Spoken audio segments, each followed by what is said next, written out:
Howdy folks, this is Andy Sigel. It's 10 after 6 on Friday, October 16. We're down in the workshop. It's sort of dusty right now. What I've been doing, I had a stack of about 40 boards probably, anywhere from this width up to down to maybe 6 inches. And what I did is I used my edge straightener right here, and I straightened all those boards edges so that once I had a straight edge, and on this board, this is the straight edge right here. I can then run that against my fence, and I end up cutting boards that are 2 and 9/16 wide. I have 7 rows, 1, 2, 3, 4, 5. Those 5 are for the door frame that you look at on the outside. As you're looking at a door, these 2 rows will end up being shorter because there's some flaw in that board. The plan is to take a board and rip it down to 3/4 of an inch, or else get one that's 3/4 of an inch, and what they call edge band. So I don't know how big this one is, but basically edge banding would look like that on the trim board. This one here may be a better one because the edge band of this board that I start with will be 1 1/4 inches. It would go against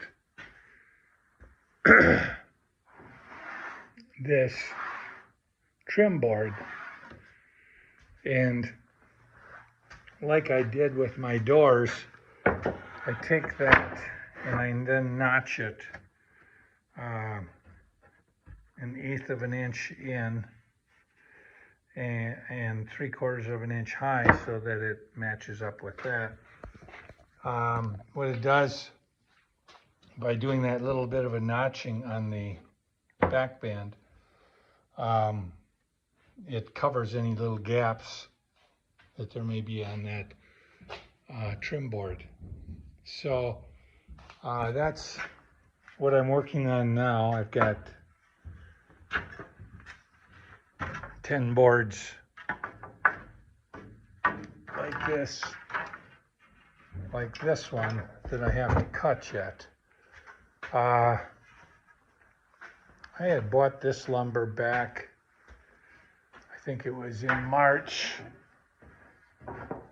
of 2020. Some of it's very good, others I had to do some work on. This one, for instance, you can see what I did is I took some wood filler.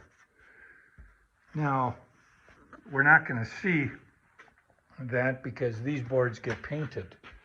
All of my trim boards will get painted white. So I had gone through and fixed up some of the dings that were in these boards. But I told you how I cut the edge off when I straight lined it. There's all the boards, the cutoffs, in order to make each of the boards straight. Some of the other stuff that I've been doing the last couple days is you know, these are the cross pieces that go in on the pergola. And so I wanted to get them all varnished. I got to varnish this side 2 times. The pencil boxes, or pencil cases, whatever you want to call them, that I made with the granddaughters. This is the way they look. I just, as long as I had the varnish out, varnished the top edge so that was done. So as I get the cross pieces for the pergola done, I'll put them over here, or actually Linda does, because she's more agile than I am at this point. These are the cedar pieces. They all have three coats on them. These, for instance, you see they're square edge, whereas these are rounded. These will go, once I get these up in between the floor, or the joists on that back deck, they'll go on the top like this.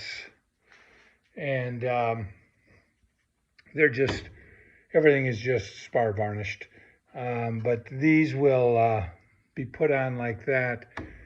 And it's cedar, so it'll have the same wood as the top, as the decking that's up there. Like I say, it's a lot of work. You can see I have